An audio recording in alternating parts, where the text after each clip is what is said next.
Mesdames, Messieurs, bonjour et bienvenue sur Enquête Plus SN qui vous propose la revue de la presse sénégalaise qui, dans un bel ensemble ce mercredi 5 juillet, est encore à tresser les lauriers au président Macky Sall pour son geste républicain qui l'a fait renoncer à une troisième candidature, presse aussi qui pousse ses fines analyses sur les chantiers qui s'ouvrent à Benno Bokk Yakaar, sur les candidats potentiels qui vont porter les couleurs de la coalition en 2024.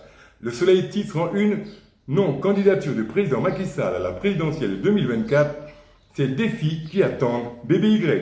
Le Soleil qui écrit qu'il leur faudra relever le défi d'une candidature consensuelle pour éviter l'implosion, notant que le retrait du président Macky Sall est un scénario qui a surpris tout le monde et de ce fait, pour la majorité au pouvoir, le défi de l'unité est le plus important.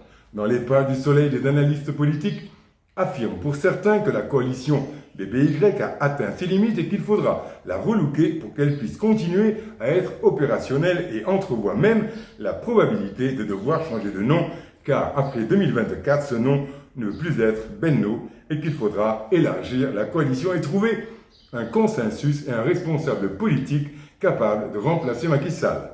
Même observation de la situation politique à la une de Enquête qui titre « Retrait de Macky Sall et unité de BBY, c'est l'épreuve de feu ». Oumar Youm, dans Enquête, craint la dislocation.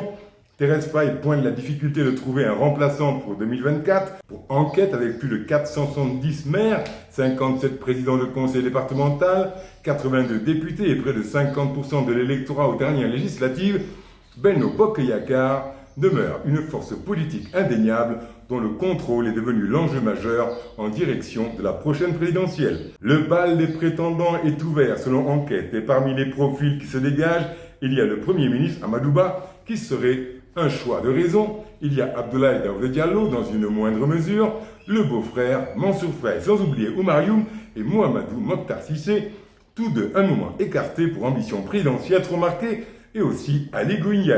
Vox Populi titre en une « L'unité de BBY à l'épreuve du sans Macky », notant que l'APR tempère déjà l'ardeur des ambitieux, rappelant les propos du chef de l'État affirmé que la majorité présidentielle regorge de suffisamment de compétences et de profils de qualité pour poursuivre les programmes structurants du PSE.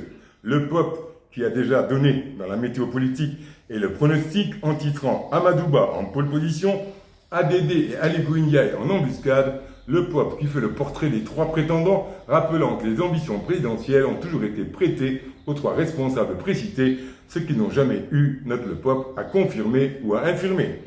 Wolf donne dans la devinette et titre interrogatif « Succession de Macky, le profil idéal pour Benno ?» Source A nous informe sur toute sa une « Macky Sall et la question du Dauphinat à 8 mois de la présidentielle, réunion cruciale ce mercredi ». La tribune titre que, miné par des querelles au sommet, ça cafouille à l'APR pour remplacer Macky Sall. L'observateur revient en une sur les coulisses de la prise de décision, fait les révélations sur les chefs religieux briefés, sur le grand frère de Paris, la rédaction du texte et la manière avec laquelle le message a été verrouillé à tel point que même les 4 personnes présentes dans la salle de diffusion ont appris la décision comme tout le monde.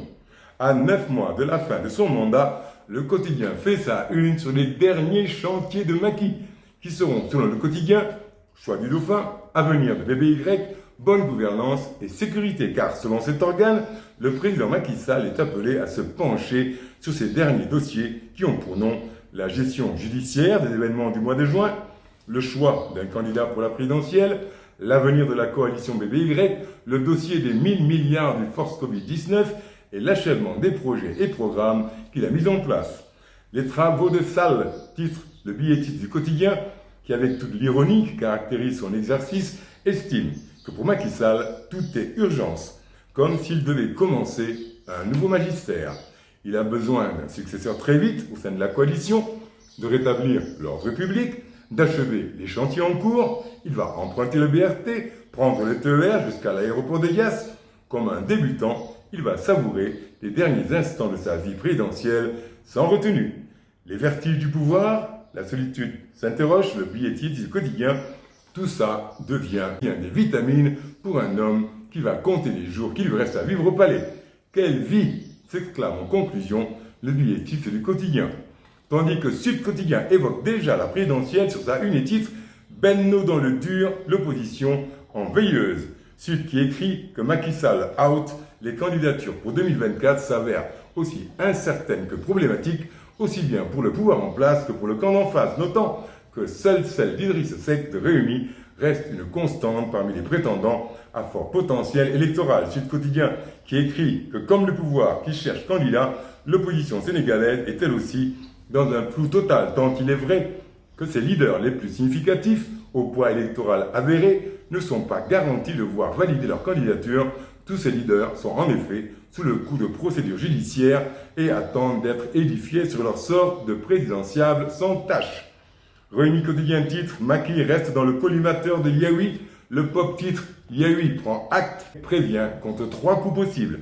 Enquête titre « Yahweh Askanui reste sur ses gardes » et écrit dans ses pages intérieures que Yahweh refuse la sortie par la grande porte à Macky Sall et relate même les propos de Ngagne Demba Touré qui avertit les prochains et probables candidats de l'APR, leur recommandant la prudence en évitant d'aller manger chez Macky Sall et même de boire son eau, car selon ce lieutenant d'Ousmane Sonko, il est capable de vous empoisonner et de revenir nous dire « Comme on n'a plus de candidats, je vais présenter ma candidature ». Comme Alassane Ouattara, fermez le banc. À ce degré d'écart de langage, on hésite entre la paranoïa et la bêtise. Est-ce à cause d'un tel niveau mental qu'à la une du peuple, Idriss Seck revient sur la participation d'Ousmane Sonko, lui recommandant d'accepter la décision de justice et que, vu son jeune âge, il serait mûr pour 2029. Ne toque rare, lui enjoint-il. Dans le quotidien, il y invite Sonko à attendre les prochaines élections. Il cherche à être l'homme politique le plus insulté sur les réseaux sociaux. À demain, même endroit, même heure, même motif, même punition.